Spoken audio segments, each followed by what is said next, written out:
Hey! Huzzah! Welcome, one and all, and two and all, and maybe three and all. I don't know. Well, that's pushing four it. And all? No, you stop at 3. We'll just stop Always. at 3. Always. It's apparently the magic number. I slightly debate it. Well, whatever. Welcome to another exciting, intellectual, inspiring, enthusiastic, innovative instance of the Craig and Tizz show. I think you've already thrown half of them off with half of that description, but okay, we'll try to live up to it. Today's special letter is P. Anyway, listening. Today we're sponsored by P. P. I'm sorry, late. I had to go pee. Anyway, P. P. We're going to be talking about stuff today. We're going to playing tunes today. I feel. Do you have the penguins over there? The little chocolatey biscuit bar? No. No. There's an advert in the UK that's pick up a penguin, and I feel like I've turned into the guy that does that. No, I can't say we did. I just went to the largest candy store in Minnesota yesterday with some people, and there wasn't one penguin there, was there? No, they have a big selection of British and European chocolates and like Japanese, but I did not see any penguins. Not a single penguin. I can't say that. I cannot report that I did. If anyone out there is listening from the UK, tell Craig the one important thing about penguin, the best things about a penguin bar. Let's just see if there's anyone British listening, because that could be fun. I did buy a chocolate orange though. Terry's chocolate orange. That's genius. I have one. Yep. That is Catherine's favorite piece of candy. But the question is, the real question is, the honest question is, what ridiculous price did you pay for a Cherry's chocolate orange? It was like $5 American. Like £1 over here. Really? Yeah. Damn, I'm on the wrong side of the pond. £1.50 in like corner stores, £1 in most supermarkets, and if you get them on offer, you can get them for like 75p. Well, God, it probably has some kind of tariff on it or something. Who knows? You got all the tariffs over there. Sorry. Whenever anyone says about any product that I can compare to in America at the moment, the first thing that I instinctually ask now is, how much did that cost you? Because it's ridiculous. It's insane. The only thing I know from watching Brits on YouTube is that you guys don't have Funyuns, and you don't apparently have Minute Maid lemonade. We have Minute Maid products. I don't know whether we have specifically Minute Maid lemonade, because it's not something that I You also don't have M&M's mint flavor. We do not. Right. Well, we do, again, in the import aisles. We do have like American import aisles in supermarkets. Okay. And I have seen packets of... I have seen probably all of those things at ridiculous prices in return. Right. So whenever like vloggers from Europe come here, they make a big show out of going like to Walmart, and they stack up to get like suitcases full of all this shit and bring it back home to Britain. So it's interesting. On a side of selling and buying, it kind of very tenuously links to what we're going to be talking about today, ladles and jelly spoons. Yes. Which is merch. Merch as a general rule. Merch is merch good? Is merch bad? What is good merch? How much merch should you merch? How many merches have you ever merched in your life? I went off tangent there. But does anyone have any ideas of things that like should be done that could possibly be the coolest thing ever and needs to be made as band merch? We're not honestly trying to harvest ideas, but if it's a good one, we probably will. Are you an old school guy? Do you like the old tape cassettes? I know tape cassettes and vinyls are having a bit of a resurgence, and specifically tape cassettes amongst it because they're cheap. Tape cassettes are so cheap. They are. Yeah, and I have a cool little thing to have. Yeah. I have a whole bunch of cassettes actually still to these days. I still have a cassette player, which is cool here in the studio. But when's the last time you played a cassette?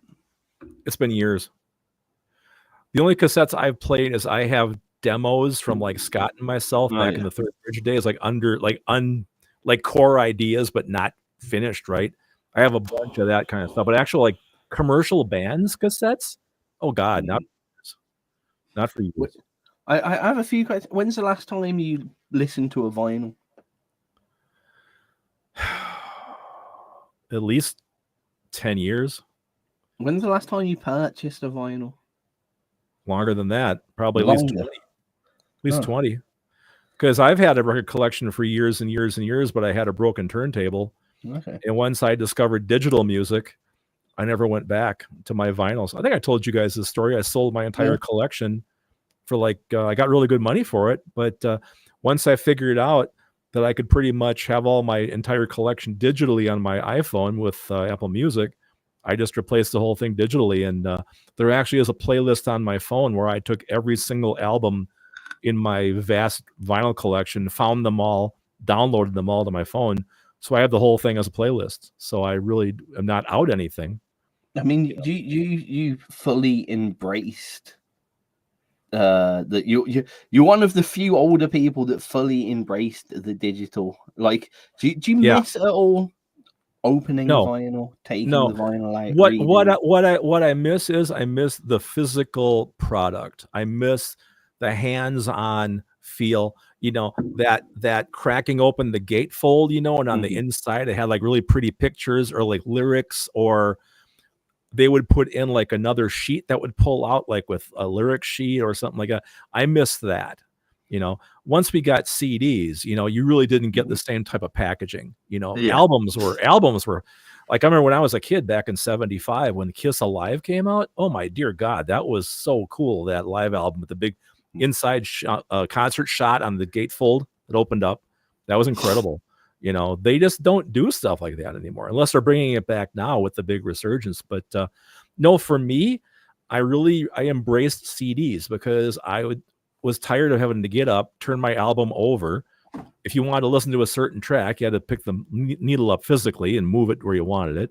You know, with CDs, there was no more pops or scratches or hiss, you know, so I was an early adopter. I was one of the first people I know to get a CD player back in the day. And I was one of the first guys to buy a CD, you know, and yeah, it was interesting to be, you know, in that part of history where that whole thing flipped over. I mean, weirdly, you also just after saying about the enjoyment of the physical product, you jumped over to like MP3s and that quite quickly though as well. I did. Yeah.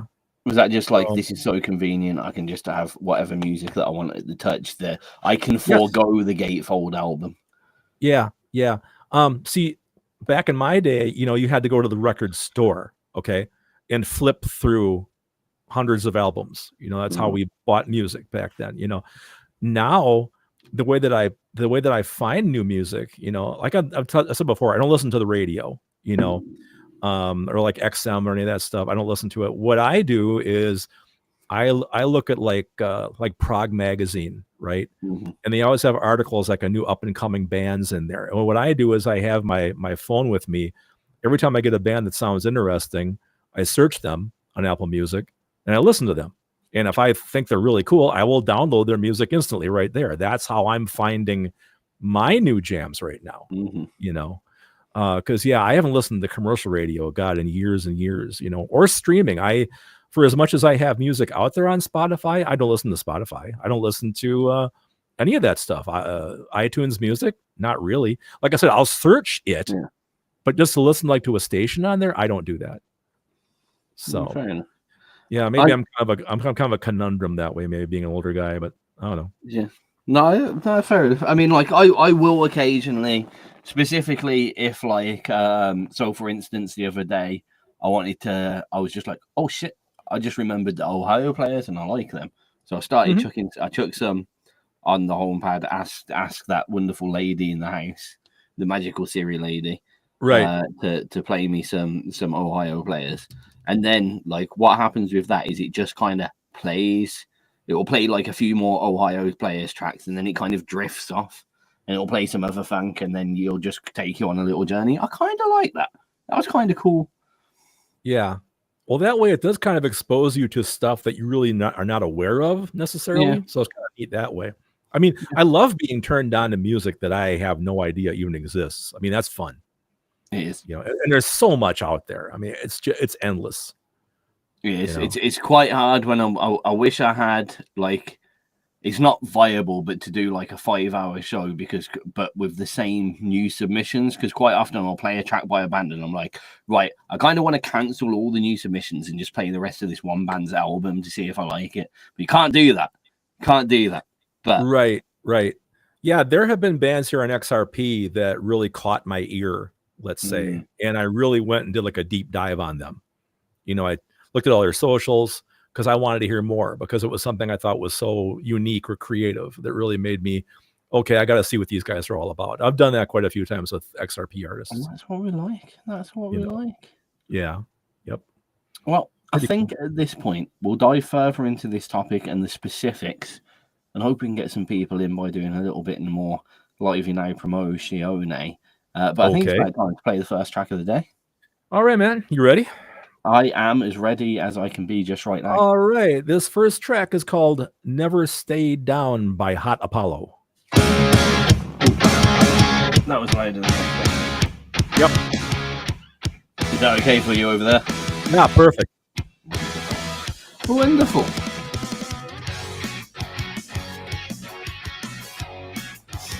It's good. That's one.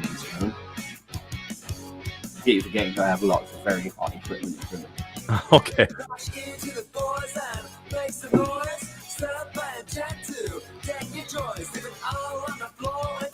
So do you want to do the What's New This Week segment? Or do you want to keep on our topic? We can do What's New This Week. I think the mainline topic does help when there's people. Yeah, I think we can stay on topic if you want. That's not a problem, man.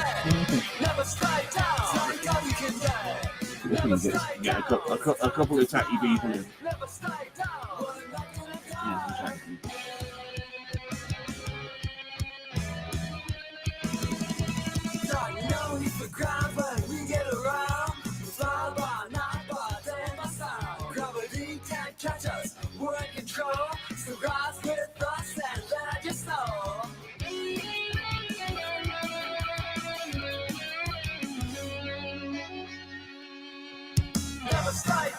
it's not over yet. Never stay down, take all you can get. Never stay down, we all know. Never stay down, one direction to go.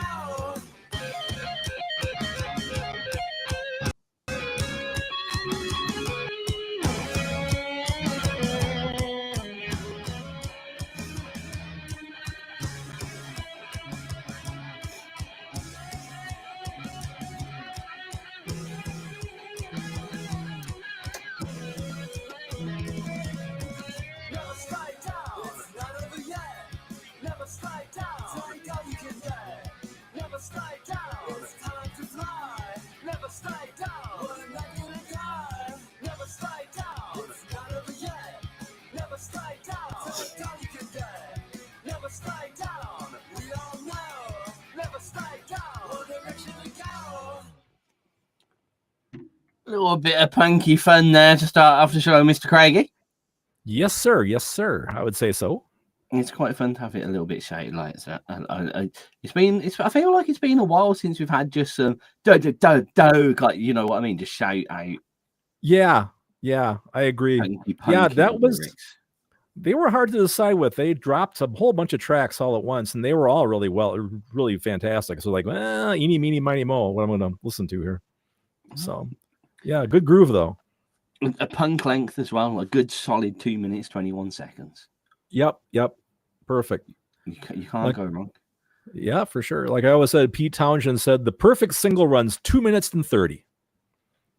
Not that I've ever written a song that went 2 minutes and 30, but I'm the wrong guy to talk to about that. But still, maybe the Weenies went 2:30 on something. I don't know.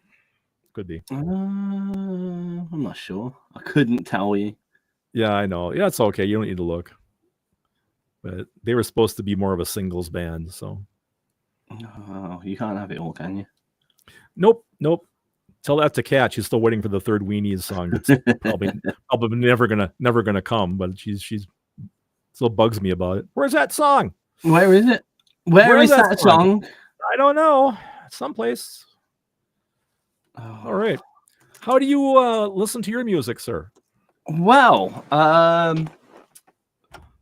mostly, weirdly enough, recently, I have been using a lot more Apple Music from the streaming side. So now, Cat's in the house with me.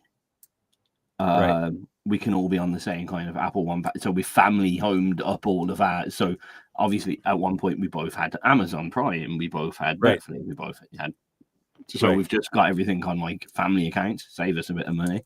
Yep. So we've got the Apple One Family Premium jobby, which has just given me access to it, and the convenience is not lost on me. Mhm. Just to be able, because everything in this house is Apple anyway, from MacBook to TVs to everything Right.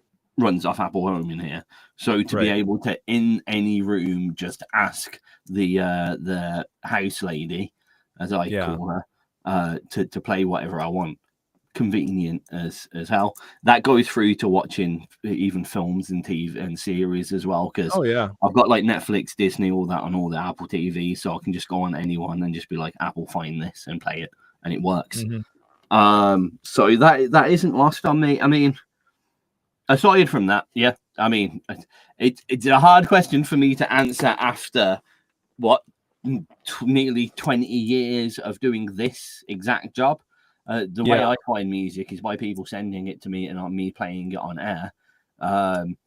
To almost be forced into as a job, even if I didn't pre-listen to any tracks whatsoever. At the moment, I do 5 hours of live radio every single week. Right. Sometimes more. So every single week, I get to listen basically to 5 hours worth of brand new music. I don't think many people do that naturally. Yeah, I'm sure not.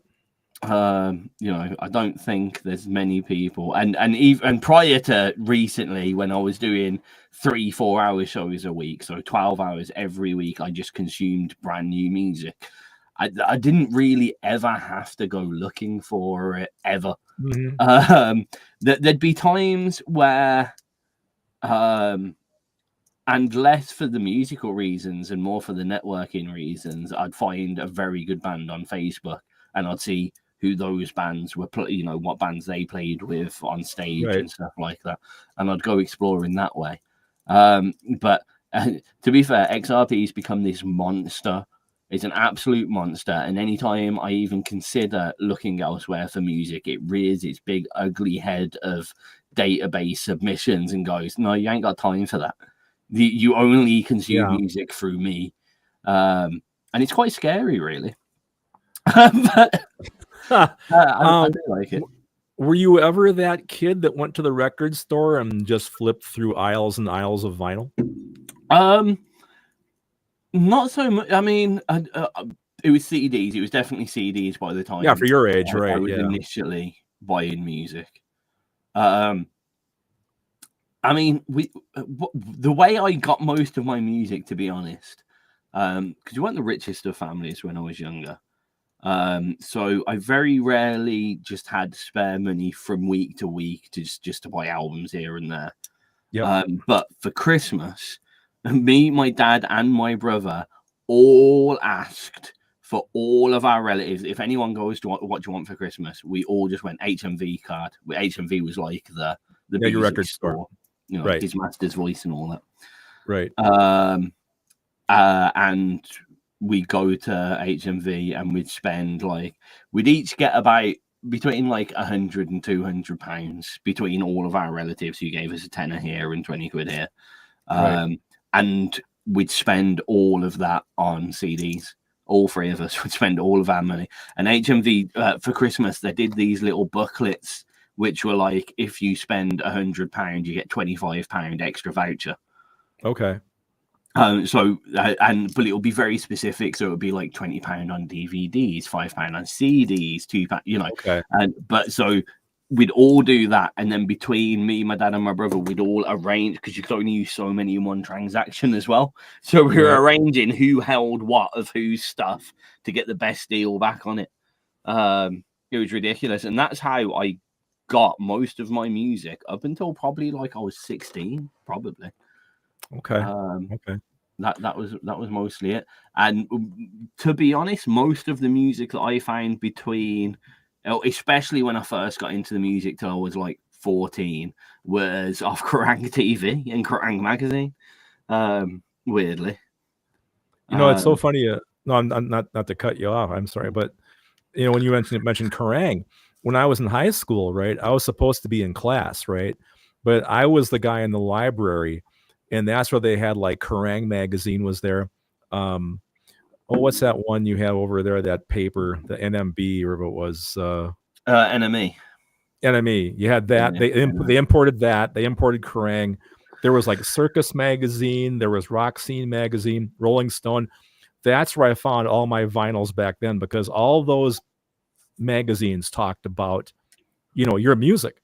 I mean, that's where I discovered, like, back then glam rock was huge. This is like 73, right? So that's where I was reading about like Bowie and T-Rex and Slade and stuff like that, you know. And the thing is, back in those days, I was playing in cover bands, right? I'm playing like Friday and Saturday. Well, all that money for me was spending money. So on Monday, I go to the record store, right, and come out with a stack of like, you know, 10 albums every Monday. And that's how I started my album collection, was just, you know, I'd read up on all these bands and just go pick up the vinyls. You know? I was a little bit worse. So I tended to buy only the Kerrang issues that had the sampler CDs on them. Oh, sure. And they used to be quite good. They used to be like 20-track samplers, to be fair. Yep. Back then. In fact, I loved the sampler CDs. And I'd play them, and I'd play it for a month and decide on tracks, my favorite tracks, and it would usually be those tracks that I'd end up going buy albums of the bands from. But like, until I'd listen to it, I wouldn't read the magazine, and then I'd only read the bits in the magazine that related to the bands that I liked. I didn't really want to waste my time on shit that I didn't like, or potentially couldn't like. There's been so many times where someone has turned around and go, "These are the best band ever. Oh, you gotta listen to them," and I sit down and I'm utterly disappointed. Yeah, I get that. That I tend to just not like. If anyone starts talking about a band, I kind of switch off a little bit, to be honest. I know that's incredibly rude, but I'm just like, I will make my own decision at the point that I hear it in my ears. Right, yeah. Otherwise, there's nothing. See, I love doing a Saturday show because I can sit down there, and I can, like, even if it's bad music, I can be like, there's potential there. Right. Whereas if someone hypes himself up, I remember quite a while ago we had someone in the chat box and they were like, "Oh, look, listen to me, he's so good." And I'm like, "Oh, he's confident. That's good." And I played it and I was like, see, if I didn't hear all this confidence in you bragging about your music, I'd be like, "Whoa, there's some real good bits in there. Great production, lyrics need working on, stuff like that." Because he said that, all I could say was, "It's not that good, mate." Yeah. And you've got, so you get people live on air going, like, not putting down your music, but giving it an injection of reality, I guess. I don't know. Nothing wrong with that. You know, I mean, yeah, you know, that's always been like another topic for me, you know. I mean, how confident do you want to be? You know, with I think it's okay to have like a quiet confidence, you know, inside yourself of what you know how to do and what your ability is, you know. But I'd never be the one to go, "Hey, man, this new track I have is fantastic. You have to listen to it. It's the best thing I've ever done." I've never been one of those kind of guys, and they're out there for sure. I think that there's 3 levels that I see on there. There's like confidence, pride, and bragging. Yeah. Confidence, just you know, being comfortable on stage, being comfortable pitching your idea. That's what I mean, it's what any good salesman does, really. Basically, sure. if you can walk with your head held high and you know the product that you've created at the end of the day is a product, but that means it sells itself, then you're confident in it. You don't need to tell anyone. You don't need to be like. Then you've got pride, which are fair enough. Like, I'm so happy with what we have created. This is probably, and you see this, and I think it works well. This is probably the best thing that we've created. I think that's a good way to put it. Not this is the best thing ever. This blows out. This is the best thing we've created, and we're proud of it. That's a good way to sell. That's a great way to sell. So pride and confidence. I haven't got so much of a problem. It's the bragging side of thing, and sometimes it's unconfident bragging. It's almost like they know it's not that good, so they're trying to oversell it which is never a good Overcompensate. idea. If you Yeah. turn around to someone and go, buy this glass of water off me. It tastes like pure gold. It's the most amazing thing ever. And it tastes like very good tap water. They're going to be upset. If you turn around to this and go, this is pretty good tap water. I kind of made it myself and I'm pretty happy with the result. They'll probably sip it and go, actually, that's the best tap water I've ever drank in my life. Well done. Well, sure. And that's that, you know, bragging is the worst thing that someone can do for any product. You know, even going back to the merch thing, you know, you see people going, this is the best t-shirt you'll ever own, right? And you may be proud of your design and it may look good, but 9 times out of 10, like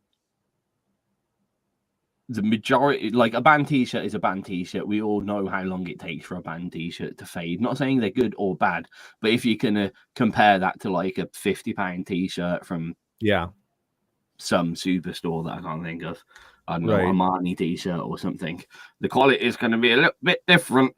Well, of course. So turn around and go, this is one of the best designs we've put out. This is the best CD artwork that our designer's ever drawn.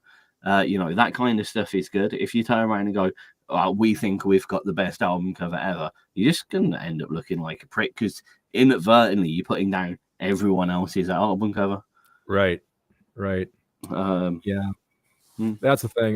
There's millions of people out there that do what we do as well, and there's always going to be somebody better than you and somebody not as good as you. It's just how it is. Most certainly.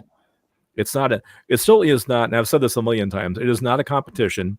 It is not a race. It is not a contest. Everybody does what they do, and that's the best they can do. So that's just what it is, you know. Yeah. So there. There.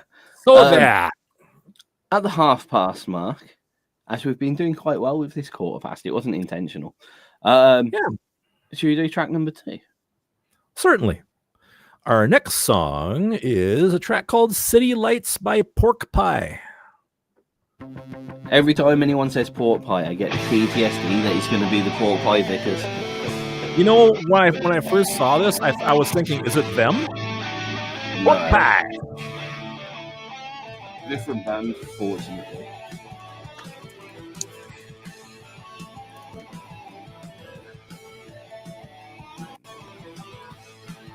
Yeah, nice conversation so far. This is doing well, I think.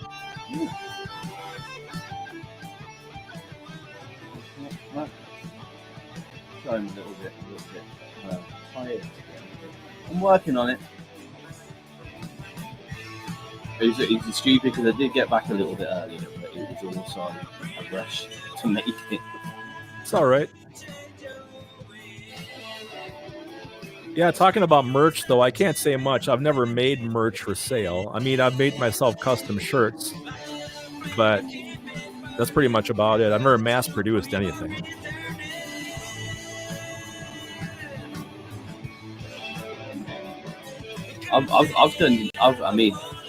I remember days where I was hand making CDs and stuff. Oh, yeah. Well, that's that Brainhammer cassette that Scott and I made. That's all hand-drawn art. You know, we couldn't afford to have it done professionally.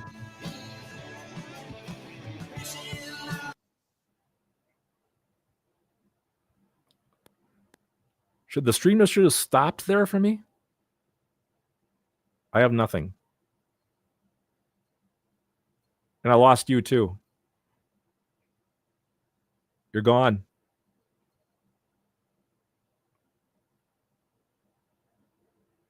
You're both gone.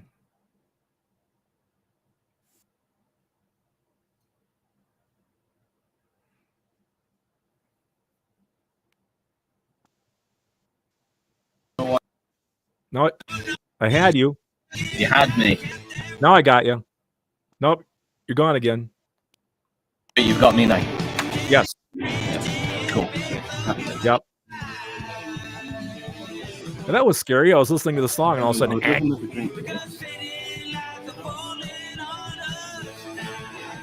Yes, please.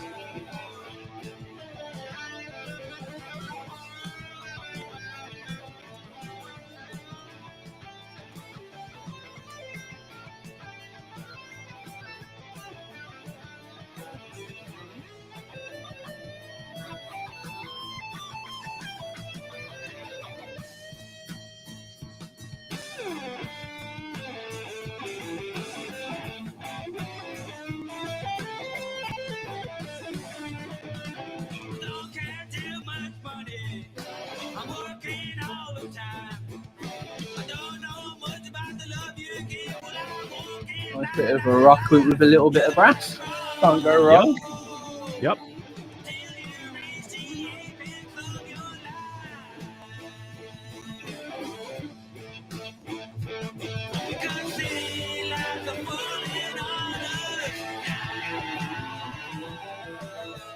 It's a great little riff, that is. Little running. Yeah.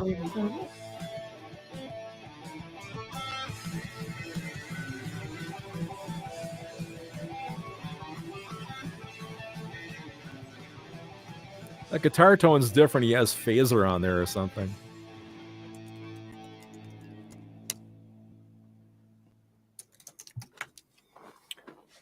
You're listening to the Craig and Tizz show on XRP Radio. How's that going for you?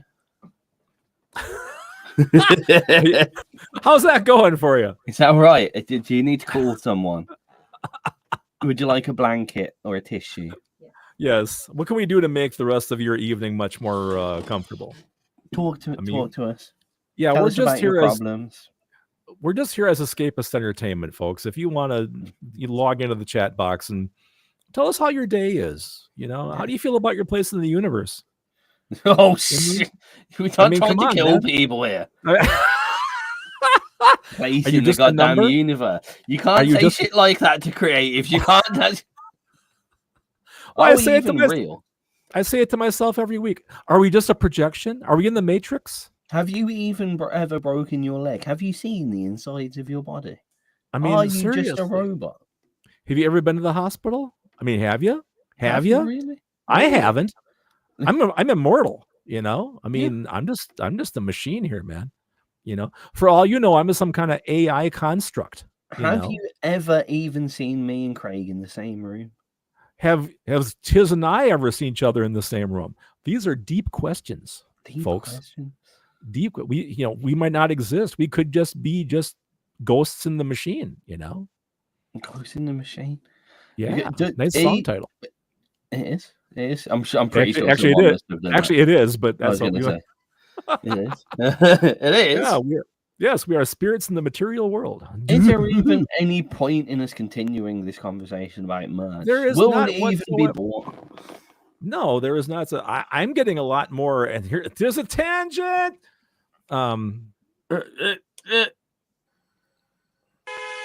Tangent alert! Tangent alert! Tangent alert! Tangent alert! Tangent alert! Tangent alert! Tangent alert! Tangent!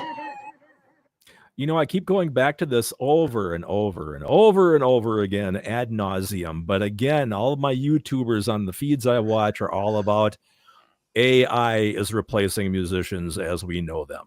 We don't need us anymore because just anybody can type in, write me a song about a country singer that wears a dress and rides an ostrich. And they push a button and there it is. And then you push another button and there it is. There's the vocals and there's the music and they don't need us anymore. This was actually a thing on CBS News over here in the States. There was an article about this, the national news last week about, do you need creatives anymore? Because AI now is totally doing what we do. And the funny part is the algorithm is taking classic rock songs and classic melodies and just remixing them and spitting them out in different permutations.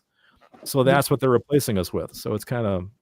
For me, the biggest issue will come from the next generation. And my worry is it's somewhat being purposely used to stop the one to become a creative or almost, because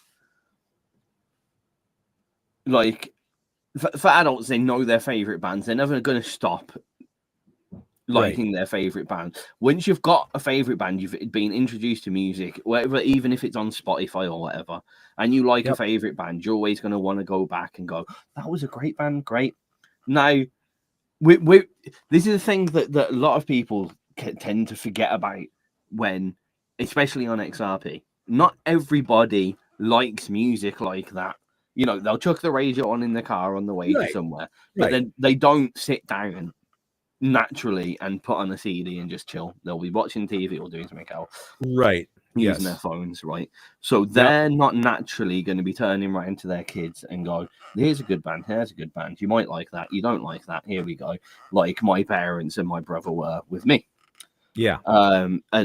And so I know for a fact already there's kids out there that don't. I've seen conversations on Reddit forums and whatever, and they don't have any. They haven't experienced that. There was no Top of the Pops music show. There's very little things like MTV used to be or Kerrang TV or whatever.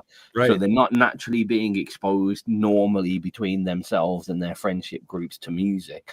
So their entertainment is using these platforms and typing in something that's going to be funny or amusing or cool and showing their friends it. Oh, I've created and that's the AI's done this and this is funny. And that's their entertainment. That is what they are consuming naturally. So there will be eventually, I mean, it's going to take like 20, 30 years, admittedly, but there's going to be a whole generation that just doesn't, that kind of music, that kind of entertainment doesn't exist for them. They won't be watching. I don't even think they'll be watching Netflix. They won't be using Spotify. All of that will be out the window. That's the next thing. You thought music going on to streaming and things going streaming was they're just pushing it out completely. They made creativity worthless by putting it onto streaming platforms where you don't, you pay for a service rather than paying for what it is, paying for a product. You pay for kids literally think music and videos and films are free.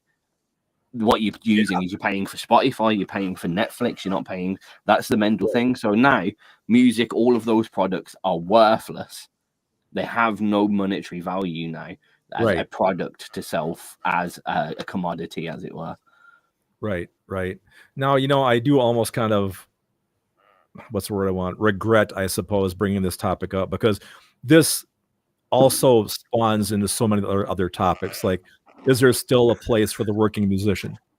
I mean, I don't know how guys are making money now because it's all gone to streaming. There's no return money wise. I mean, is it a viable profession anymore? I mean, it's a whole. In the same way that like the View or Odeon Cinema in the UK once a month does a specialist night for silent films, black and white films, old classics.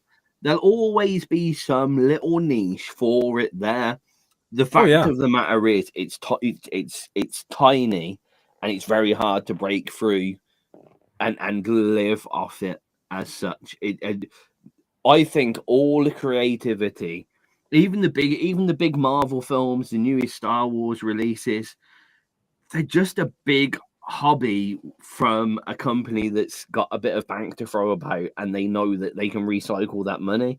If you look at budgets now, they're not getting much bigger. Oh, that's true. That's what I mean. Very true. So everyone, I think everything is very much stuck in its own remit, because without bank, it's hard to break through into those situations.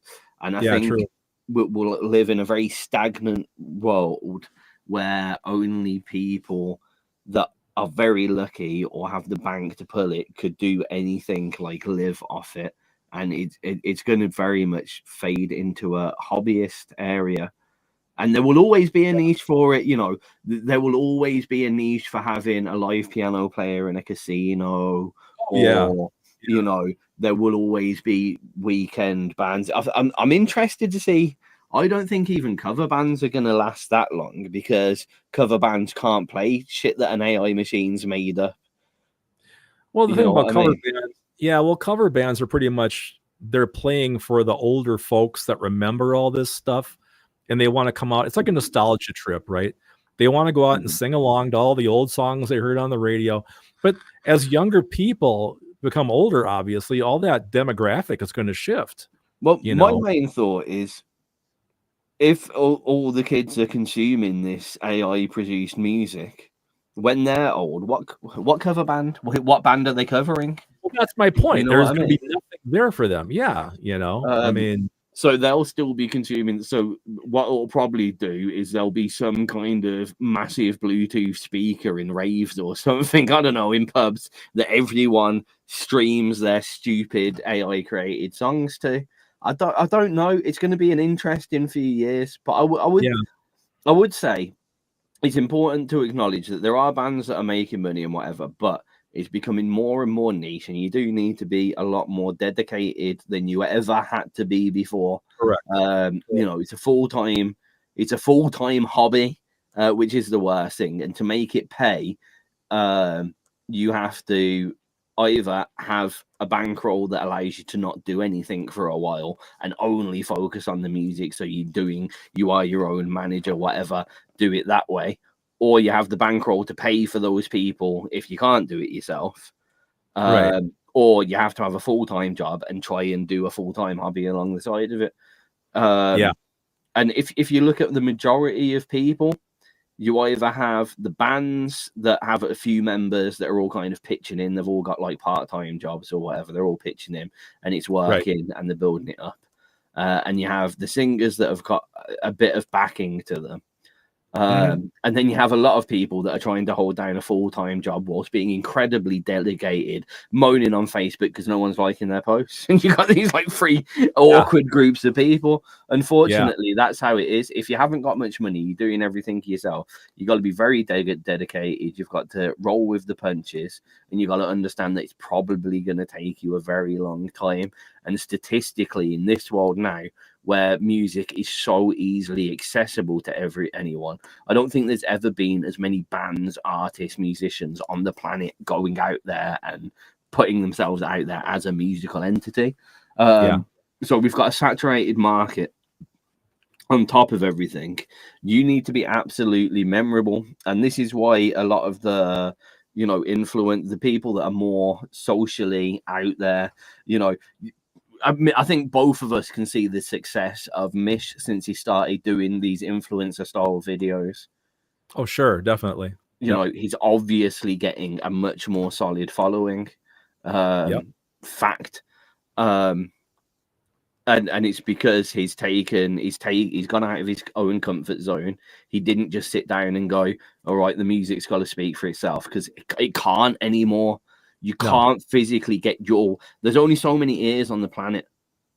You know what I mean? If you just stay statistically, if someone put the whole of Spotify on random, if everyone in the world did that and the tracks never repeated, it would still be about 20 tracks before someone on the planet, one person on the planet, would just so happen to stumble across your track. Oh, yeah. Yeah. I agree with that. I think I think I saw a statistic the other day that was something like this. Currently, 4,000 tracks that exist per person on like every single person on this planet could have 400 tracks just for themselves. Okay. Yeah, that sounds about right. The one thing a couple things I'd talk about is that, for one thing, I don't want to make it sound so negative and so hopeless. I definitely do not think creativity is in trouble. I don't think creativity is dead. I don't believe people are always going to want live music. They're going to want live flesh and blood musicians up on a stage, sweating, screaming, doing what they do, and you can't tell me, I mean, even though this is kind of a romanticized version of it, the first time some kid picks up a guitar through a Marshall amp and cracks some open A chord at full blast, you're not gonna replace that with some robot. I'm sorry. You're just not. There's a feeling there. You're right. There's just gonna happen less. It's gonna happen less. Correct. I'll give you that much. Now, it's not going to be as accessible for any kid in the world just to have that experience for a start with. Yes. I would expect that it would only be other people from musical families that, or the select, because typically in a lot of schools, their music departments are very small. Things like an electric guitar isn't available, and you'd have to personally request to have guitar lessons in the school specifically to get the guitar lessons.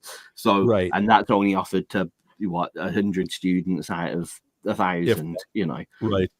If you're lucky, So it's everything scaling down a lot is what I'm trying to say. And I would argue the fact that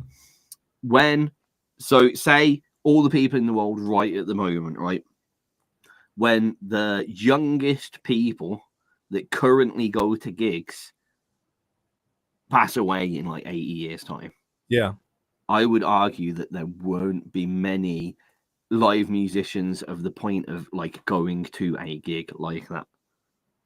I think I would agree with that. As sad as it sounds. I think Yeah. you'll still have your session musicians in certain bars, pubs, casinos, things like that. Oh, there yeah. are, you're still gonna have your brass band at, Super Bowl, on military parades, all that kind of shit. Yeah, Disney or something. Or yeah, you're still gonna have the fancy people. Well, you're still gonna have to have people that create, music for films and stuff. Yep. There's going to be a lot of the music will still exist, but I fear that the live scene band, when the majority of kids at the moment that don't go see gigs are consuming artificial music. Right. Oh, that's the best way I've explained that ever. It is artificial music. That's good. We should keep That's that a really good term. We should write that down so we remember that. I like that, artificial music.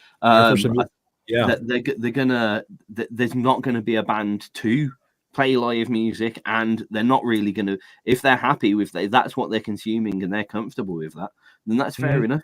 And I think, like, at the end of the day, if that's what entertains people and that's what keeps them happy, who are we to, I wouldn't listen to the same stuff and go to the same gigs that my dad would have gone to, as his granddad would have gone to. Times do change. Right. Originally, look, this is a funny one because I'd argue things. I always argue from the job perspective, but here's a funny one. Think about the very initial types of music years ago. I mean, we're talking like big orchestras and large bands with multiple people. And then rock bands came along where they could make it just as much racket with 4 people on stage. And realistically, we could claim, technology took the jobs of all those violinists, and you know what I mean? Well, it did. It did. It did. And I'm sure people at that time had the same shouts and complaints as well. Sure. So isn't this just another step on the step that we also created almost? It's like it or not, it's evolution. Music is always going to evolve. It's just the nature of the beast. This is just the whole thing about, we're just worried about taking flesh and blood musicians out of the equation. That's the thing, And I mean, I will tell you for myself, Booms said something to me once that really kind of made me think. He said, Craig, if you can look at AI as a tool, not that it's replacing what you do, but it's enhancing what you do. Think about it this way. Everything in your studio, your deck, your DAWs, your stuff, it's all tools to realize what you're doing, right? Sonically. Now, if you look at AI, I've gotten to the point where if I get stuck for a rhyme or a title or a word or something, I might be inclined to use it. If I get stuck, I'm never going to have it write an entire song for me or anything, but like for a word here and there or something, I'll do that. That's a tool that way, but to replace what I do, no. Yeah, it's all. I mean, at the end of the day, it's a lot about what you care about. So like, everything could have a person involved at some point. Writing lyrics. You could have someone write the lyrics. Someone sing the lyrics. I could have a singer for that. I'm using drum loops. You could have a live drummer. I got this auto mastered using Lander online. You could use a real producer. And I think a lot of these technologies hurt me more as the profession that I loved through marketing, mixing, media, and a whole. Right. Has just been. I mean, one thing you could say. Does a lot more people have a lot more access to create a lot more things? Yes. Is the process of that a lot cheaper than it used to be? Yes. Right. Can I feed my family off the job that I used to have? No. So I'm sure about this. I am. Right. Now, in fairness, there's a lot of poorer people that can barely feed their family anyway, that now have access to creativity that they wouldn't have had before. And they can get their music mastered and pull it out there, even though they're on benefits or on a budget. And is that a good thing? Realistically, my heart says yes, but I'm still pissed off that, the only way that I can do the job that I spent 20 years of my life to do is one being used by people that haven't spent 10 seconds of their life to do it. But also I can now no longer live out of it. And I think it's another side of things is it's one of the terrors of what was created between the kind of 90s to the 2015 education system, westernized education system across the globe. Because I think everyone was taught, go to school, go to college, go to uni, train in the things that you want to do with your life, and you'll come out and you'll have a job for life with good pay. Yeah, well, that was the ideal, and that was bullshit. And it was total bullshit. And it wasn't their fault because they didn't know any of this technology was coming. Right. It was the old, go to college, you're guaranteed a job. Yeah. Well, maybe you were back in the 60s or something, but obviously not now. Yeah. So it's got to the point where, because when I first came out, I was guaranteed a job. It just wasn't a job for life. It wasn't a job that could be sustainable. No, that's a good point. That's a good point. Now, my wife and I both have jobs that we started relatively young, and they were the kind of jobs that had a pension and had benefits, and they were going to give you retirement, but that is very, very rare now, obviously, nowadays. I mean, we're both we're pretty comfortable being retired, but all the kids coming up now, the young guys, they're not going to have something like that. I mean, it's terrifying, But I mean, I'm one of the very few people that I know from college that owns their own place. In fact, I would say 100% currently of anyone from my generation that have managed to get their own house has been through inheritance. Yeah. Which is quite scary because it's kind of good knowing that once your family is settled and you've got a family home, then your descendants will have a home for life, in effect. Right. I know that at the moment, like by the time I die, my descendants will be able to live in a house and have their own house. The biggest issue is we're living a lot longer. So I was lucky here in the way that I had some money and my parents managed to basically turn around and went, do you want your part of your inheritance early? And then you don't have to pay inheritance tax in effect. Right. But they only got that because their parents died. Right. Yep. So it's it's real awkward. It's a real awkward situation to be in when you know that you've trained for years. The whole reason why you did that training is null and void. You have to do a lower paid job just to survive, and we're basically sitting here with our tools, the old tools that we used to have to make some side cash. From being an artist to writing a piece of music or whatever. I made way more money off my music earlier on in life than my music later on, just because of the way we could put it out there. When first bands, everyone bought CDs, so we could sell CDs. And I was selling my CDs in school, and I probably made more money than any of the albums that I put online.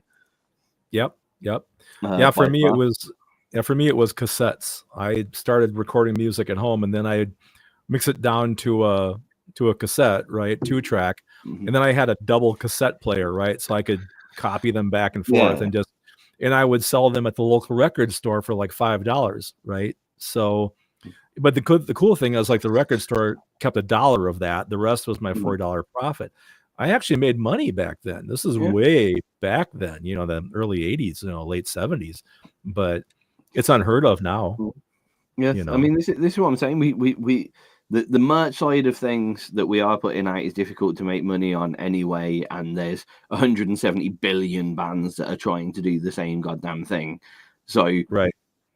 Like instead of the old days where you had 1 or 2 bands that were in your school, maybe 3 if you were lucky. Yeah, you've now got 200 bedroom producers.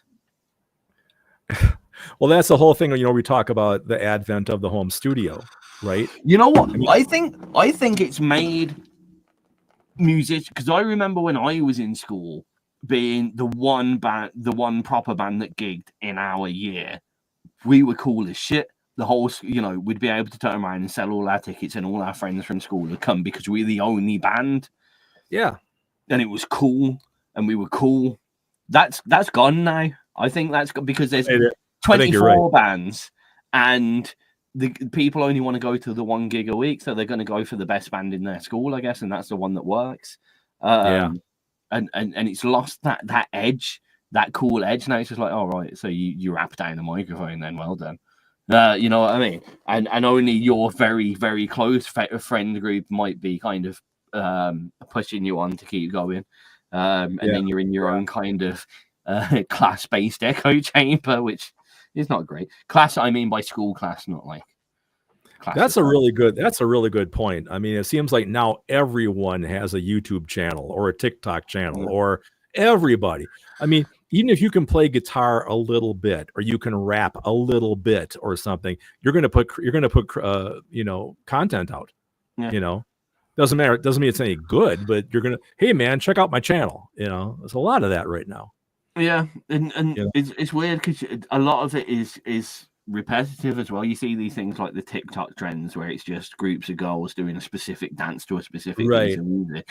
Yeah. And it's super popular in Scotland to the point where I'll walk around, like, especially just before school or just after school's finished, you walk around and just on the corners of roads, you just see groups of girls doing these dances, or just like in certain places. And you can tell they're, it's obvious. You see the TikTok screen on their phones balanced. Right. Yeah. And that's what they do. And you walk down and you realize they're all doing the same dance for that day. That's true. That's true. Really fucking weird, man. Yeah, because TikTok is telling the kids what's cool. I mean, here's what's cool this week. Yeah. I still don't understand. No, TikTok. I don't get that. I mean, this is a bit of a digression as well, but, when I was a building engineer for the school system here, we had the thing where, TikTok would tell the kids in school what it was cool, what kind of pranks to play that week, like tearing the soap dispensers off the bathroom walls in the restrooms. That was the cool thing for this week. Or tearing the toilet seats off of the toilets. That was cool this week. Anything, all this copycat shit they would see, on TikTok, and they'd all do it. So we were the poor guys trying to put it all back together again every night, after they destroy everything, but yeah, I'm very much an expert in that, because I know how it works. But I like the whole blind leading the blind thing, we did 2 quarters of an hour, so I think we've got to do 2 quarters of a track. No, 2 tracks for each quarter. You know what I mean? I know exactly what you mean. All right. Ready for a couple? I am ready for a couple. All right, man. This is going to be Black Rat by Killing Stars, followed by Dog by 88 Missiles.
Some pretty deep convo this week, I would say. Yeah.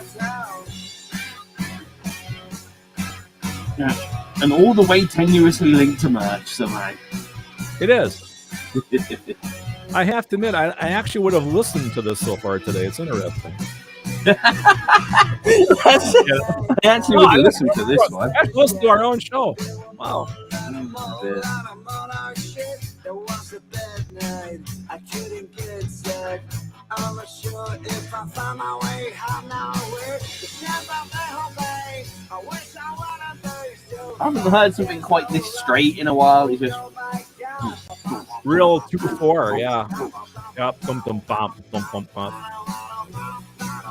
Yeah, I was finding a lot of real basic rock and roll in the database this time. We can't beat a little bit of basic rock and roll, you know. You can't beat lyrics like pa pa pa pa pa pow pa pa pa pa pa pow. That's good shit there.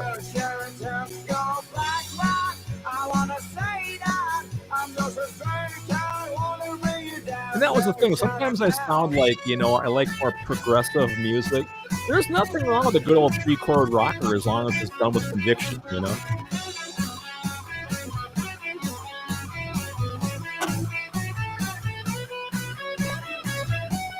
You can see them stamping. Oh, yeah. Good leg stamp with the guitar. Yep. See, AI can't replace shit like this.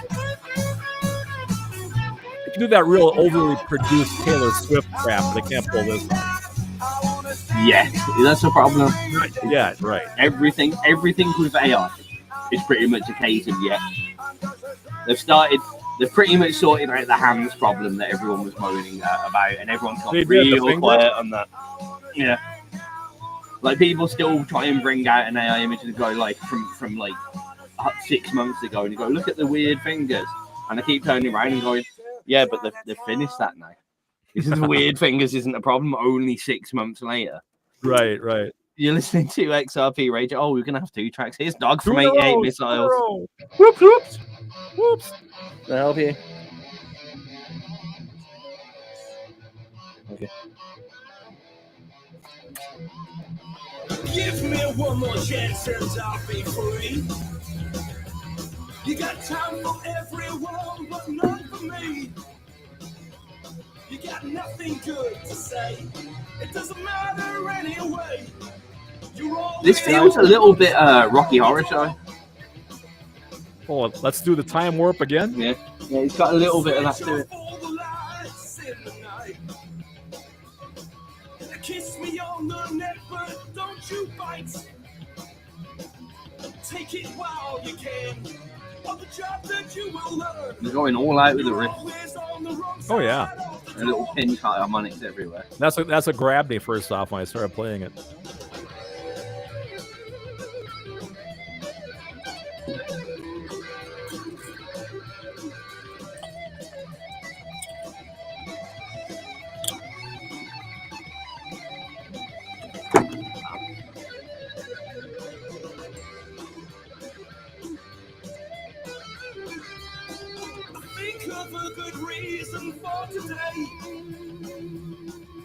Sometimes it's so funny anyway. Well, I knew it could never last. You're always digging up the past. You're always on the wrong side of the door.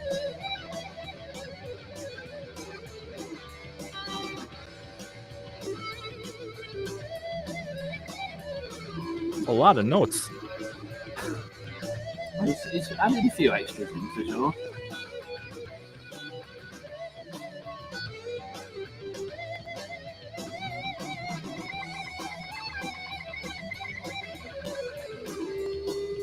Taking all the twists of the tongue. One more excuse I'll never learn. Well, I feel so heaven sent, but it's not quite what I meant. You're always on the wrong side of the door. You're on the wrong side of the door. You're on the wrong side of the door. You're on the wrong side. You're on the wrong side. You're on the wrong side of the door.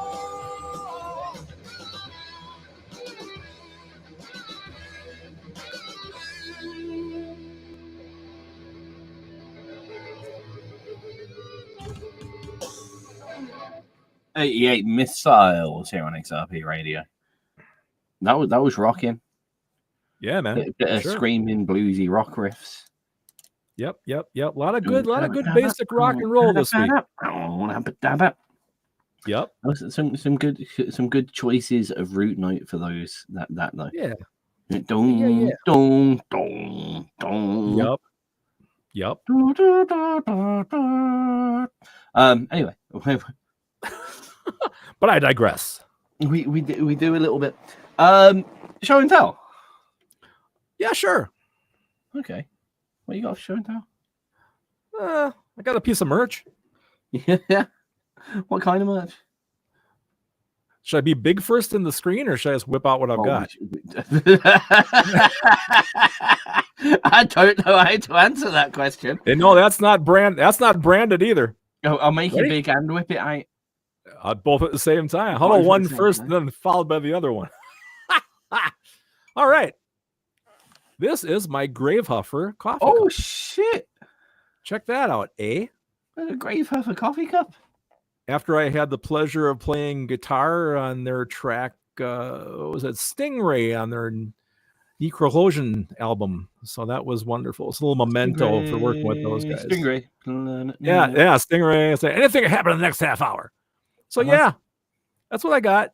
There's a little bit of amusing irony on the fact that you like the old marionette cartoons. I don't want to say cartoon shows, and they were featured on a track that was called Stingray. Yeah, kind of interesting. Yeah, I was just watching a thing. I was just watching a big documentary about Super Mario Nation over there in Britain, how they made all those shows.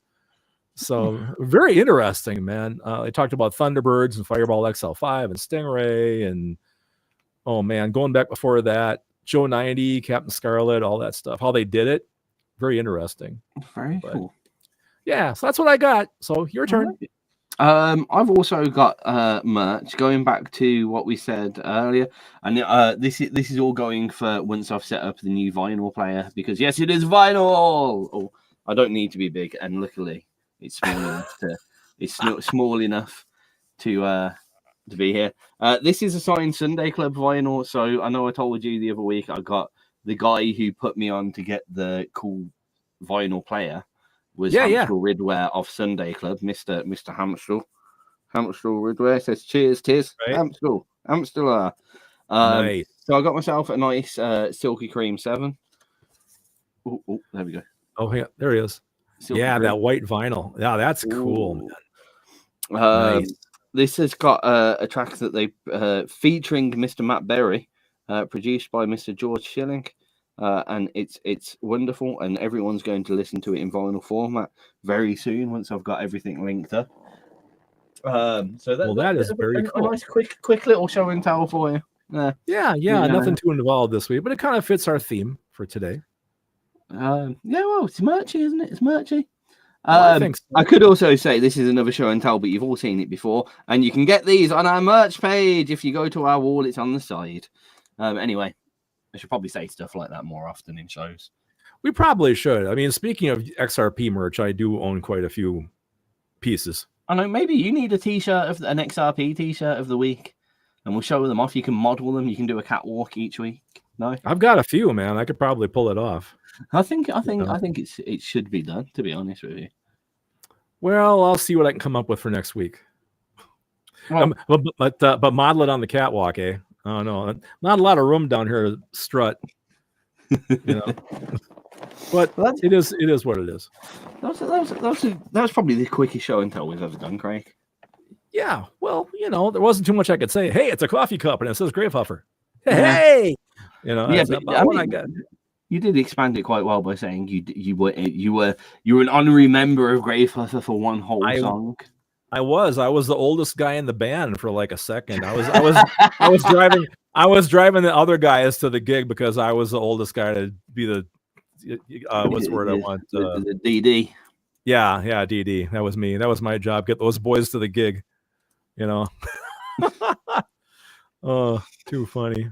I think they're working on some new material as well, so I'm very curious to see what they come up with after their last epic. What was it? That one song ran like 23 minutes. It was a whole side of their last album. Yeah. So see what they come up with next. That was a whole thing. I think I've got that on 3 different colors of vinyl, in fact, weirdly. That's really the thing now, isn't it? The whole colored vinyl thing. When I was a kid, colored vinyl was rare. You didn't see a lot of it. But it was super special when you did. I think if it tends to not. It's not a hyper expensive thing to do. If you're going to do a vinyl and you want to make it colored, the price variant isn't that much. And I think if you're a band that feels like you have the ability to sell that kind of product, then the extra £2 price tag to make it a super special product, those people that would have bought a black vinyl in a white card sleeve are still going to spend the extra couple of quid to get a nicely colored sleeve with it, because that's the kind of people that tend to buy vinyl. You've got a few audiophiles that are literally doing it because that's the kind of sound they love. But the resurgence in vinyl is to have a nice thing. And the nicer the thing, the better it is for everyone. I love, and admittedly, I'm not even the biggest Gravehuffer fan of their natural music. There's a few tracks that I do really, really enjoy. But I also support them just generally as people because they are fantastic people. They're wonderful. And saying that though, when I go to my stash of independent vinyl up there, I want to, like, other tracks I'll get out, I'll play Happy Day. Every time I go up to it, I'll take out one of the Gravehuffer ones and be like, yeah, that's cool though. right, for sure. Even if it doesn't get on the deck, it's getting some eye time. Maybe not hair time, but it's getting some eye time. No, that's fine. Kind of expanding on the topic a little bit, as a guy who does more current promo, such as you do, what do you think is one of the most effective ways to sell merch right now? Is it the online component, like Bandcamp, stuff like that? I mean, shows obviously is always going to be probably one of your best spots to sell it to somebody in person, but is the online component, is that a viable thing, you think, to sell your shirts and whatnot? It's always good to have a place to direct people to. I think, to be honest, especially if you're doing good at a gig or people don't have money in their pockets there and then, if you can get them to your website via a QR code on the stage or something, then get them to add that shirt to a cart and accidentally buy it because they're a bit drunk, you're onto a winner. Sure. I think it's good to have an online place to sell your things. I think Bandcamp is a very successful, well-branded way of getting stuff. There's a lot of people that know it, so they trust it. And you have a lot of abilities to sell extra, so you can sell your tracks digitally on there, but you can also do all the other options and things on there. You can put your own stuff on there and sell it via them. It's a good place for those that don't have the ability to create their own website or things like that as well. Right. I think like selling, there's a big difference between selling and marketing, which has made this question awkward. Now, like, where does everyone buy stuff at the moment? Amazon. People are used to shopping online. People aren't going to come. You don't have a shop. So where else are you going to sell your stuff outside of a venue? You have to have an online place. That's just fact. People aren't going to come knocking on your door and going, "Can I buy a CD?" There's nowhere else that a band can really sell things these days. An independent band, other than you can't really put your stuff in stores really anymore. There'll be some small independent record stores, but getting it into like the old school. I mean, HMV barely exists as a music shop anyway. It's more a DVD store at the moment. Virgin Mega Stores is gone, and they were the two that you've got. FOP Records, which is trying to fill the gap, but it doesn't work very well. And it tends to, it's almost, it feels like a secondhand CD shop. A FOP does. It's weird, and things tend to be very cheap there, and it's very old stuff. So yeah, you're selling it online and in person. Now selling it, getting people to buy it from where it is, the marketing side of things. I think it's really, I see a lot of bands do the stupidest thing in my idea. And they just kind of pull it out there as if it's a product. Now, people that don't know you or your music are never going to buy your merch for end of, unless it's a real good design. I mean, I'm talking tip-top, amazing, either stupid, funny, it's got a good quote on there or something, or it's just amazing artwork. Now, I know a lot of bands are proud of their logo, but their logo isn't amazing. Sorry, your logo isn't. XRP logo, not an amazing piece of artwork. It does what it says on the tin. People know what it stands for. That's what it's there for. It's not there to be the Mona Lisa. Right. So you know what I mean. I'm not expecting someone to walk around not knowing anything about XRP and going, "That's a cool T-shirt. I'll just buy that." Yeah. The slogan ones that Craig's come up with a few of, potentially, because they're a bit more funny, but just our brand, our logo, our album cover, as it were. No. So I think it's stupid that people advertise it in that kind of manner. They just like pull it out on Facebook and go, if anyone wants a T-shirt, and it's like, well, no one knows who the fuck you are. You're right, shut up. Don't do it that way. I think, especially you're starting when you haven't got loads of followers, you've got your first batch of 50 T-shirts. It's a lot of word of like reach out when you see your followers on Facebook talking about something. You know, you need to jump on them. I see quite often on social media, you know, when are you going to get some T-shirts made? When is this band going to have any merch? And they get the merch back. And instead of going to all those people personally, one-on-one, see, if it was me, I'd go to all of them and go, all of these people have said they want T-shirts. Here's the T-shirt. And if they go, oh, well, fuck it, give them £1 off, give them £2 off. Just get them sold, get them out there, do what you need. So when that first T-shirt's out, you've looked after your people. They're going to come back for more. They're going to remember that little favor that you did for them. You know when you go to your favorite fucking fast food or your favorite chip shop I used to have one at the top of my road, and I knew every time I go there, I'd get an extra onion ring. Okay. So where did I always go for my food? I went there because I knew I always got an extra onion ring. Well, they take care of you, yeah. You know what I mean? Take care of your fans, especially with your merch, right? If you got people that are just, oh, I'm a bit skint at the moment, right? Chuck them a bangle, a lighter, or I mean, probably not a lighter these days, actually. No one fucking smokes anymore. But you know what I mean? Chuck them a beanie or something, a low cost item. Yeah. Someone that, you know, our pick. The people that you can see are dedicated fans and whatever, and they'll, you know, sign it. Be nice, go that little extra mile whilst you still can at this level when you've got time to reach out and speak to people more individually, because these are the kind of people that end up becoming inadvertent street teamers for you online as well. Yeah. Because they'll put something on Facebook and go, oh, my favorite band just sent me a pic or a hat.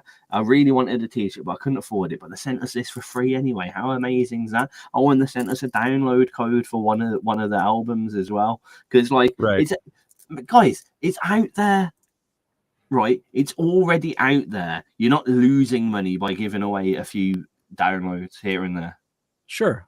So take advantage of that. If you see anyone going, oh, I kind of want to hear more from you, take that album, and then later on, if you think it's good, go back and you can pay, you know, put it up for pay nothing, and people will go back. But don't put it up as pay nothing, but give them a free download code and people can go back and pay for it again.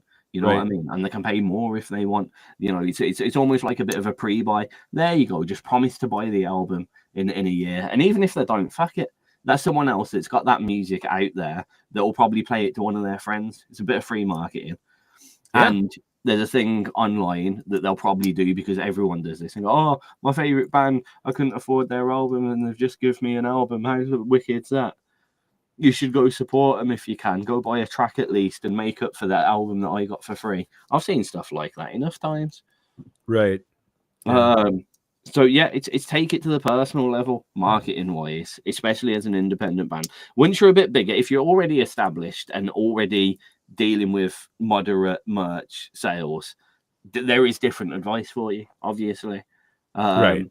But as a starter level, that's thing. Once you've got a group of people that continuously buy your T-shirts, you've probably got a group of people that will continuously buy your T-shirts. The same way that I continuously buy Final Fantasy merchandise because I love it. You know, think about it as anything. This is the other thing that people do. People quite often go, "My CD's great," or "Our artwork is great," or "Our thing is great," and they pull it out there and they go, "Why isn't anyone buying it?" Always think about what you like, what you're gonna get. Yeah. No, yeah. That's why I live in. I mean, I know in the Craig and Tizz show I'm doing T-shirt of the week, which is head noise, by the way, everybody. Metric Squid album. Yep. But that's why I live in my XRP T-shirts, because I got exactly what I liked. And it's quite fun sitting down and being one of the merch's biggest buyers of stuff, to be honest. But at least we've got a customer. Oh, there you go, right? I mean, I will say this. If I can ever get a T-shirt with that Craig and Tizz show logo on it, that would be kick-ass. Two little guys. We'll definitely get that. Where is it? There it is. Look at that. Look at that. Huh? Right there, baby. How would you want it? Would you want it big or like a pocket? No, big. Big. Yeah. Yeah, for sure. Because then you can show your friends. But you don't have one of these, do you? No, you don't. Ha ha. So there. You're missing out. You're missing out. All right, man. Where are we at? We're just about at half an hour left to go. We haven't had... oh, man, what do we usually do? Geek time we haven't done. We haven't done what's for dinner. We haven't done what's for dinner. We haven't done what for dinner. We haven't done what's new this week. But that's usually what's new this week is the very first thing we do. Like, how was your week, Tizz? We didn't do that. That's usually like right off the start of the show, though. So we're blowing past that. Yeah, we kind of blown past that, maybe. I don't know. Or unless it's too late to still say something about it. We can still do those things, but I think we shall have a track, and then we should do those things. That sounds like a wonderful idea. All right. So here is Help Me Lose My Mind by the Bad Actors. I do love this track. Good song. Funky, rocky, moody organs. Can't go wrong. Yep.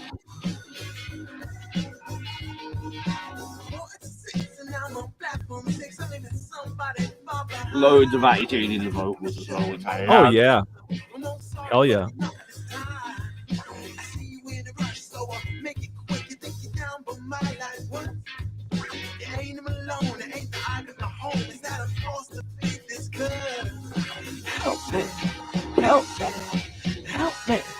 Help me lose my mind.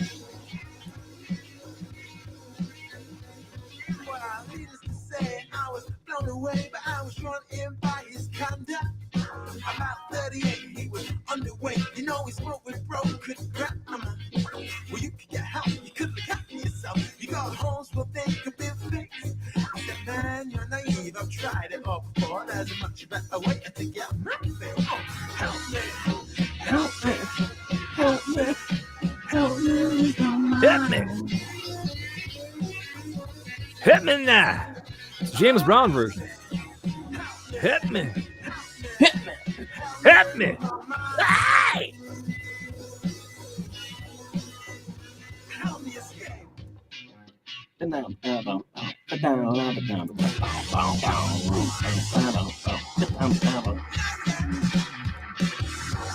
Good drumming.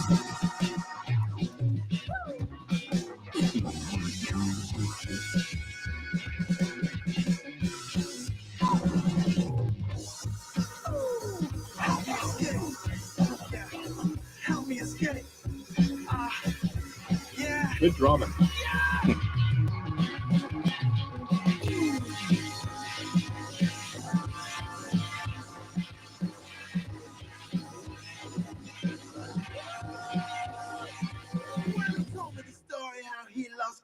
Left his whole life far behind, and when it was done, it was clear he brought a tear to my eye. I checked my watch and I realized the amount of time was lacking.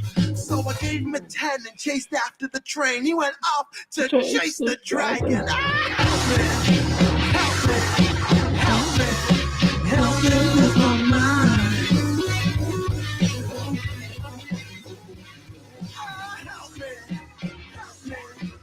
Hit me.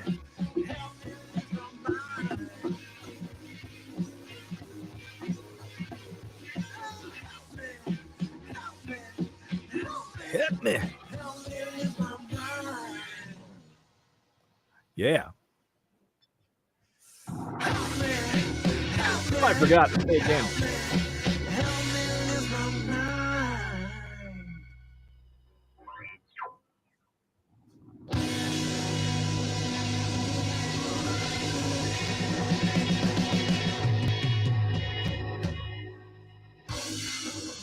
good old evil double fake ending at the end there. Yeah, man. How about that, huh?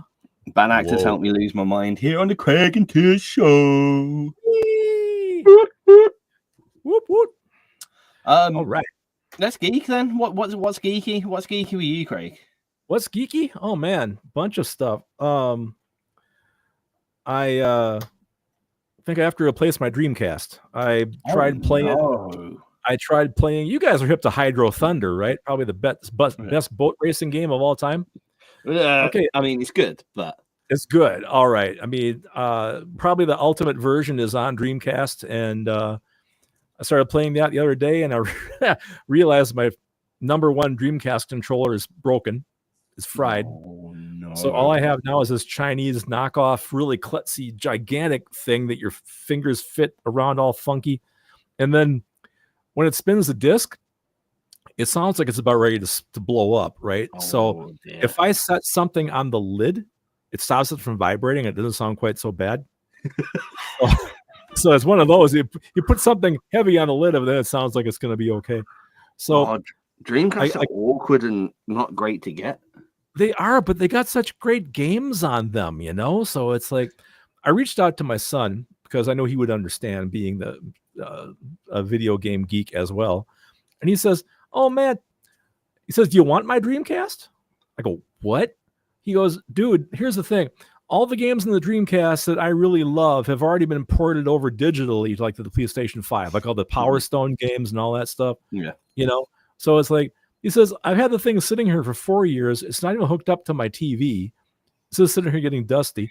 He has 6 controllers for it because he's on the he likes his controllers, man. He buys a lot of controllers.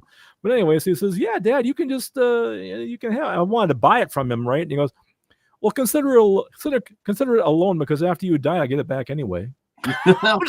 Point. How positive. He's a realist, you know. So I got to pick that up. Also, I've been following Gamescom has been going on the last couple of days, and they're talking about new things. And the one thing that blew my mind, Limited Run Games is doing a collection of the Bubsy games. If you guys remember Bubsy, like a little bobcat kind of thing. Mm-hmm. He had a great game on the Super Nintendo called Bubsy and Claws Encounter the Third Kind or something. Yeah. Great game. But the other games were not that well. Like Bubsy 3D was horrible. I think it was like Bubsy 3D was terrible. It was terrible. Just totally terrible. But anyway, I guess they are packaging them all together into a collection and remastering them. They'll be coming out on everything, I think, in September. But then on Gamescom, they announced Bubsy 4D, which is the brand new Bubsy game. For me, it has this horrible cell-based animation. Graphics look really horrible. So I probably won't be picking that one up. Otherwise, geek-wise, did you guys see the Nintendo Direct about Kirby Air Riders? I didn't. I was well, you just tell me about it. Sorry. It's okay. It turns out now I'm aware of this game. I guess it's 20 years old. It was on the GameCube, Nintendo GameCube. Now my son and his buddies used to play it all the time when he was a kid, and I guess it's a brand new version now, brand new game on the Switch 2. And first off, I'm thinking like it's a racing game, right? So it's like Mario Kart. It is not like Mario Kart. It's almost like Super Smash Brothers on vehicles. Okay. It's almost like that. And I was surprised this Nintendo Direct goes like 45 minutes. They have a lot to say about this game, but looks intriguing. It got a little complicated for me. It's very Japanese, the character designs and stuff, which makes sense. But yeah, that was interesting. I was checking that out. It came out yesterday, that Nintendo Direct. Yeah, so because it came out. I missed that one because I was focused on Pokemon Legends Z to A, which does look quite good actually. I think they may. I hope what they've shown transposes to what we get, unlike we got with Scarlet and Violet, which was the worst put together. You know what? It was fun to play, but like when you go into battle and the camera auto panned itself to the grass in between the two Pokemon, and you could do a whole battle without actually seeing anything Seeing your but a few Pokemon. blades of grass.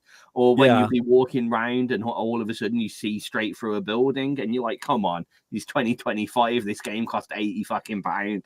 You can't pull it out like that." I understand, like there's a few games, proper high end games that'll. There'll be a glitch here and there. You'll, unfortunately lose your save point or whatever. That's moderately understandable. Forgetting to put a wall in, no, we're not having that level of stuff. So at least I know this does look like they've spent a little bit more effort. They've stuck with the chibi kind of quite static character design, unfortunately, where you have like all of the hair is like Lego hair apart from two strands that weigh way too much. Right. But it looks like they've manned up with that. So I did look at that. That was quite interesting. Yeah, for sure. From Nintendo. I think I've said before too, I was a huge fan of the one-on-one fighting games. Like Pokemon Coliseum on the Wii or Pokemon Stadium 1 and 2 on the N64. That's the kind of Pokemon I enjoy. Maybe they do something new like that again. That'd be fun. Yeah, but there's a few others that I'm looking forward to seeing what they do with them in the film realm. So they're doing the Great Circle, Indiana Jones, and then June Awakening, and I'm quite interested to see how they play both of those out. I'm worried about June becoming another generic survival game, but it could be interesting. And they've done big open world style, so you have the whole of the planet, I think, apparently to open world search. That's interesting. Okay. That would be Indiana Jones. I'm kind of upset because do you remember the really old top down 2D Indiana Jones with the stupid whip? I do. Yep. I was hoping that they were going to go down that line, and it seems a little bit more fancy than that, a lot bit more fancy than that.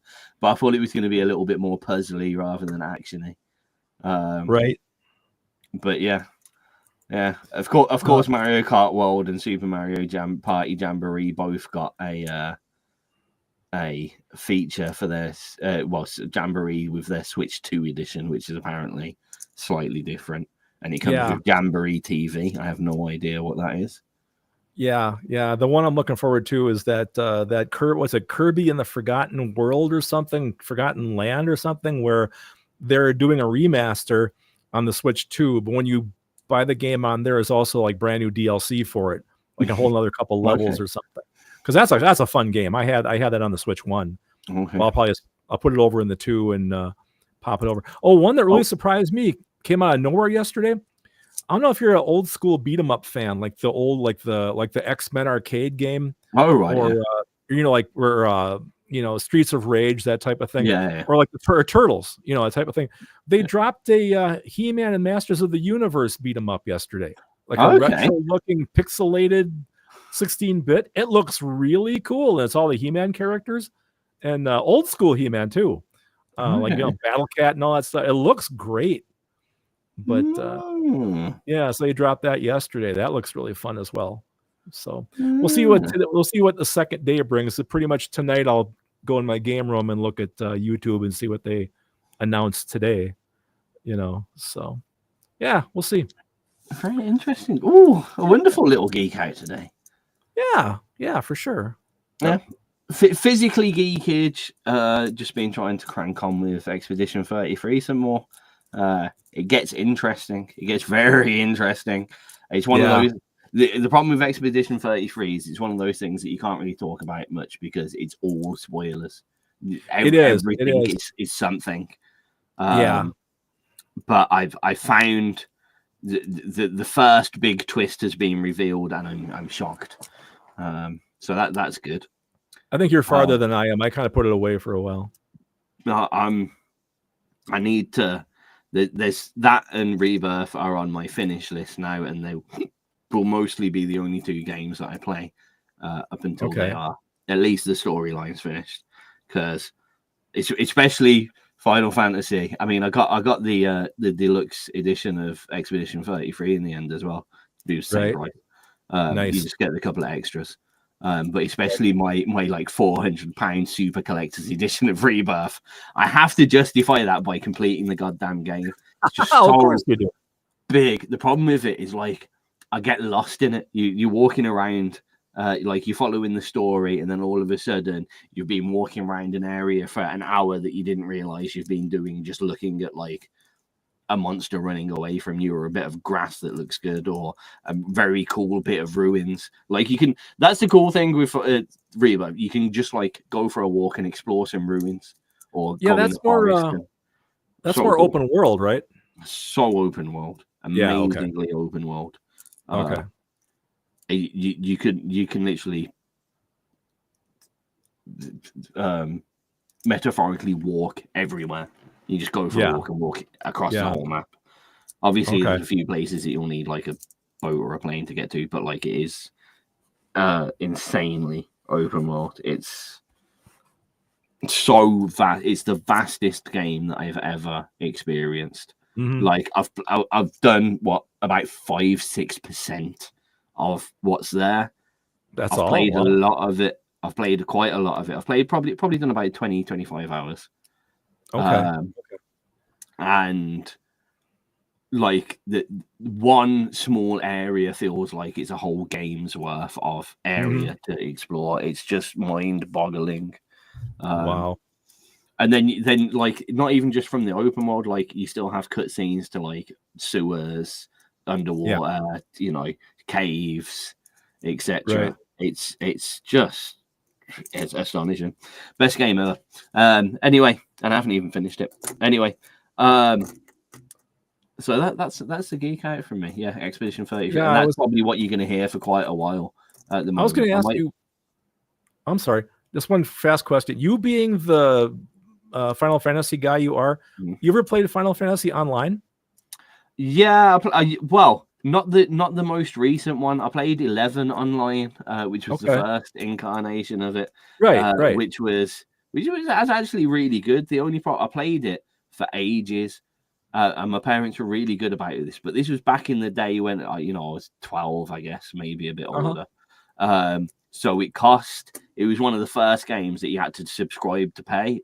Right. Yeah. Right. Now, see, I've been tempted to do 14 because it's free playing now up to level 60, I think. But I want to play. I want to play with other people. I don't like playing with just. Eventually, if I start with like a couple of other people that play with me, I'll meet random people online and be happy to make a team. But I don't just want to randomly end up in a team with 60-year-old George from Sweatland, right, or whatever. I mean, me and Kat used to play a lot of online MMORPGs, a lot of the free ones like Dofus and such. And that was great. And then we'd end up randomly in a Discord audio chat with like some gay guy from Wisconsin and a couple of Lebanese guys. Right. You know, it was really quite weird, and we all had a good time.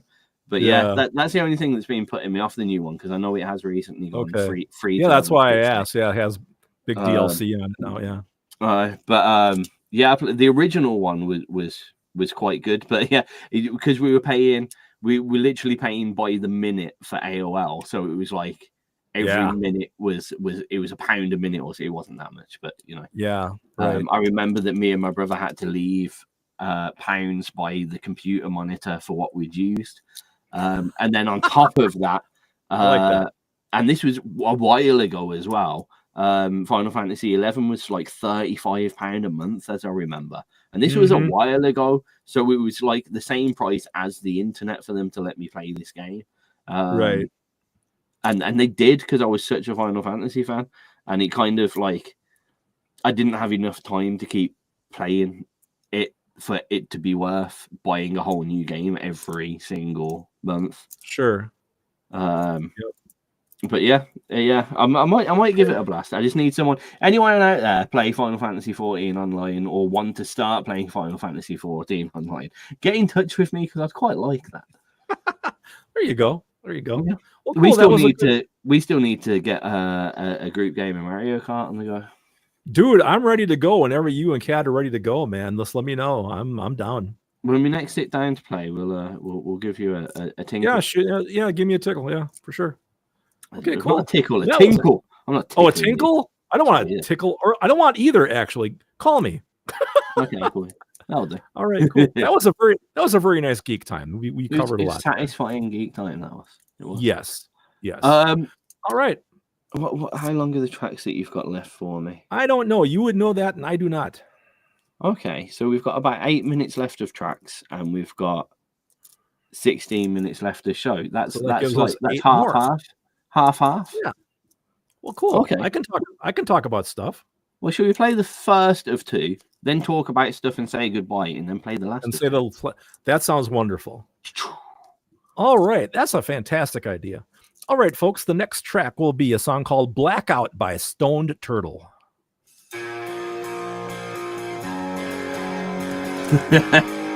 Records here. Well, that's fair. I'm not a musician. I'm an entertainer.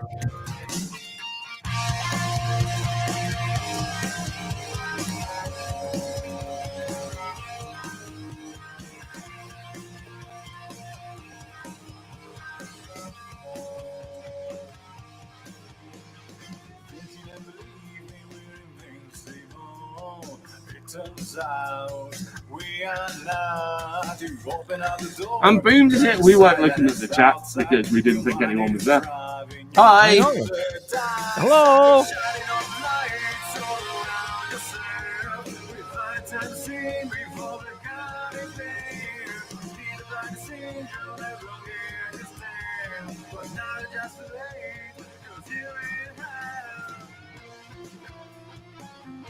See, I never look at these things, but just so you have an understanding. Right. Yes. Send you a photo. So this is from the live stream on Instagram. Yeah.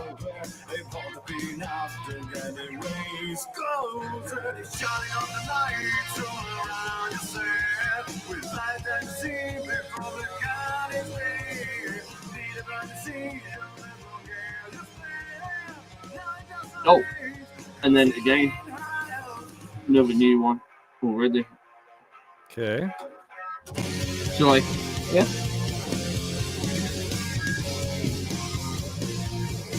Oh, cool. So while you're sitting there thinking, no one's listening, on all the different platforms all over the place. I think that you think I dwell on that. I do not. You say it often enough. You're going to start taking me at my word? After this long in our relationship? Come on. Yes.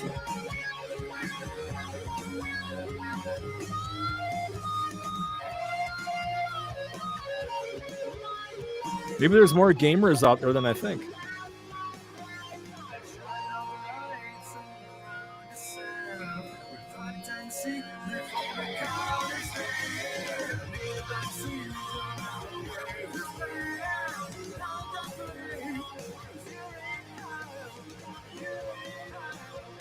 All right. Great usage of reverb here. To make it sound big. Oh, I like that. Discord. Yeah, that dan. Yeah. That's a good chord. Nice bit of discordant cordage there at the end. Discordant cordage. Discordant cordage. Blackout Stone Turtle here on XRP Radio. We have 13 minutes left. We have 4 minutes of a track. That means we have 9. Oh, no, we have 8 now. That worked just like we said it would. It did. I mean, that's just how much of a, how can I put it? We're such geniuses at timing. We are. You know, it's incredible. I don't know how we do it. No, literally. I don't know how we do it. It just happens. It just happens. We've just got that touch. It's because we are industry veterans. The bad touch. Well, that too.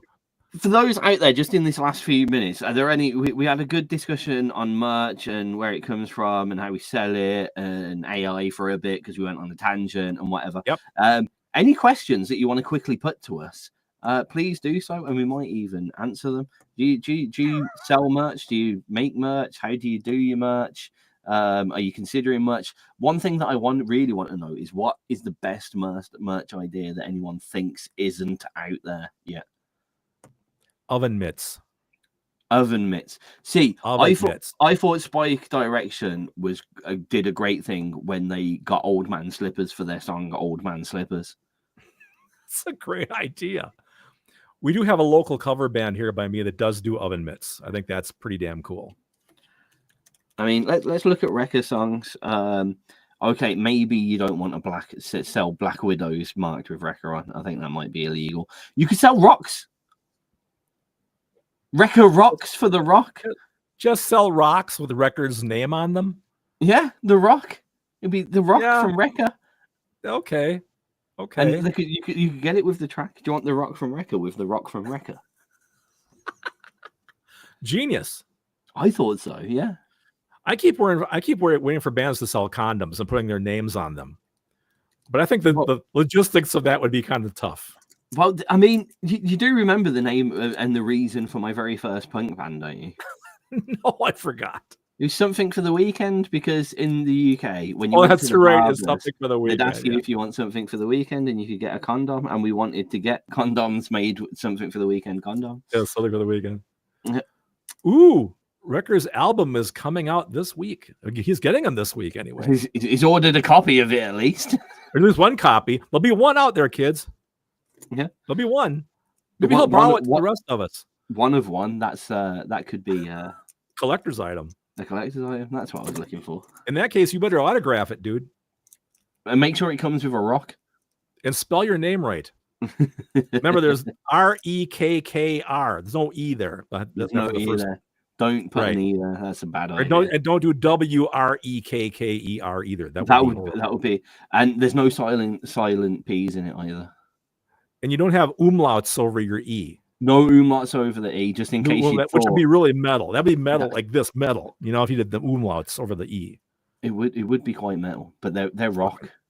Yeah, you guys aren't metal, you're rock. Right. Rock. What about Boom Smack? I mean, Boom Smack should have some Boom Smack drumsticks, surely. And they should be the tallest drumstick in the world.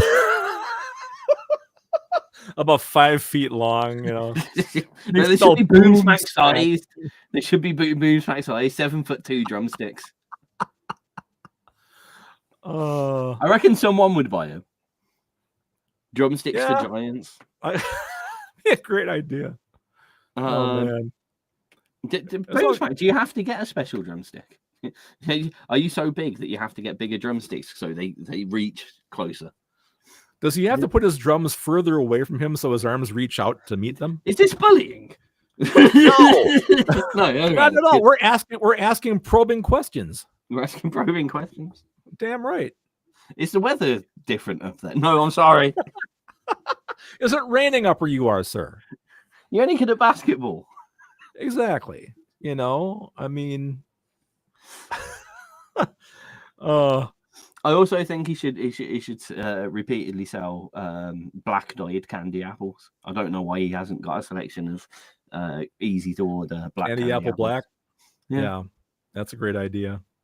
So, you know, we've given all these guys these fantastic marketing ideas, you know. It's what we're here for, isn't it? It's what we're here for. Damn right. I don't think we're here for much else. I mean, we definitely need a Mighty Morphin Megaton hammer. Oh God, imagine that would have been really cool. No, I always wanted actual, you know, full-size Cluckzillas and Megaton hammers. You know, I mean, you know, that would have been really neat. But they morph into really weird things together. Like you can put the Clucky face on like the groin area of Megaton, and he transforms into Super Cluck. You could put the beak where his beak is supposed to be. Yeah. Okay. Yeah, I like that idea. Kind of like a Megazord on. That's what I'm going for. That's what I'm going for. Any time that I think about Cluckzilla merch, for some reason I think Power Rangers. Well, that's not a stretch. I mean, it was kind of designed like that, really. You know. God, the other day I had my friend Marco over. You know, that's Dirty Dan, and I said, you know something. Tizz said to me the other day, I sure wish we had another song about how Clucky and Megaton are doing out there on that island. And I went, No, No. you don't. I mean, I do, No, you don't.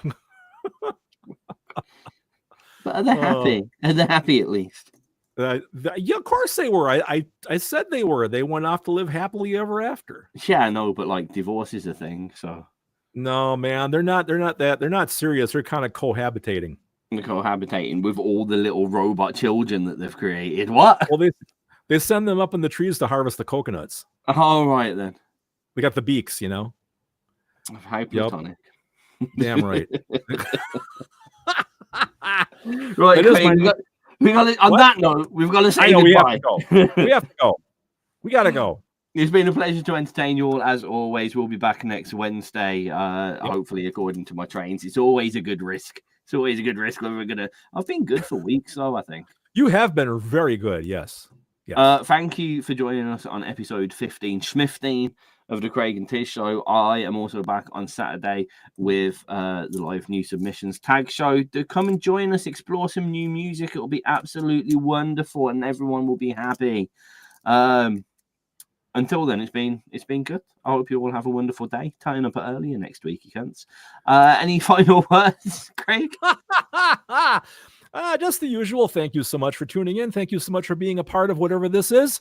And we will attempt to entertain you at the same time next week. Farewell. It sure is. What's the last piece of music? Our final track is Here I Come Again by Tom McElmon. Should have opened with that, really.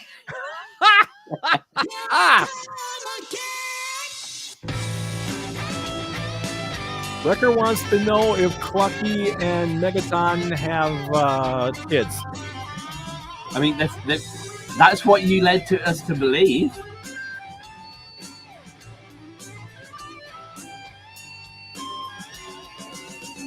Here I come again, walking down the road, walking 2 steps faster than my shadow. Always feel I'm carrying such a heavy load. Want someone come here quick and grab a handle. Well, it's making it so hard to find my way. Don't go make it hard than it is today.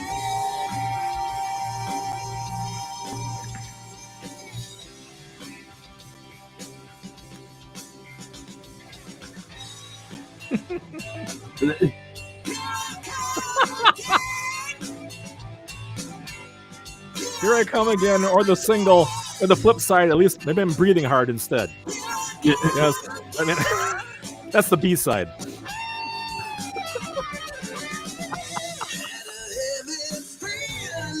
Sinking slow, feeling so far away, stuck in cement.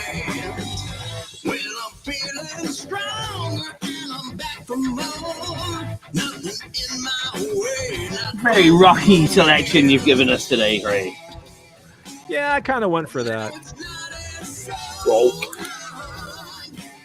To be fair, I wish I was finding more prog on there, but I'm not really. One day I'll teach you to use the spreadsheet, and it makes it a little bit easier. Oh, okay. You can search for a genre, and then you kind of have to have the spreadsheet next to the database, but you can type in the bands, and it's a little bit easier to manage. Okay, cool.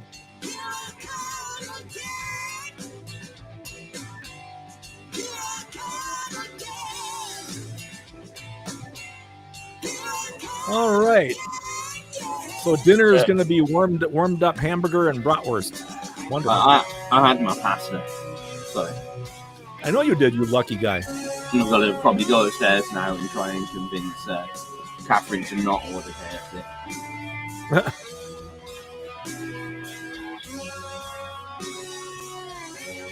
I got to go to bed early. We're getting up early to go catch the bus to the fair in the morning. So, well, I've got to reschedule myself again because we finally got the kid into a school, so we start Friday.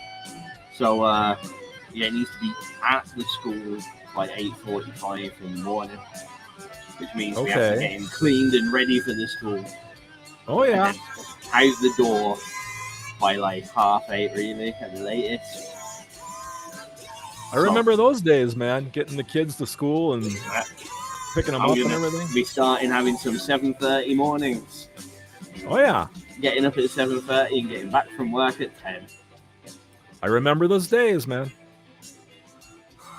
See you later, everybody. It's been an absolute pleasure to entertain you all on the visual stream. Please do come back. Join us next week on xrpradio.co.uk/chat, where you can see, you can do the chat thing. All right. Okay. Right on. All right. Here we go again.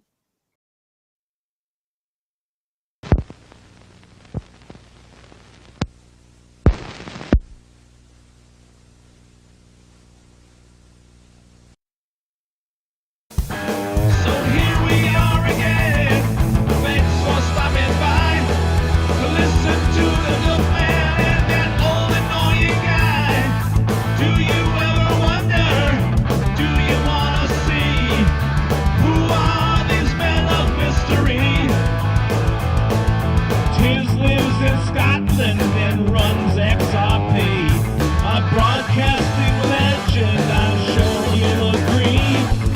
Craig lives in a studio in the USA, working on music most every day. They come together at this time each week, a wondrous pairing of these two great geeks. So stop in the chat box and say hello, and listen in wonder to the Craig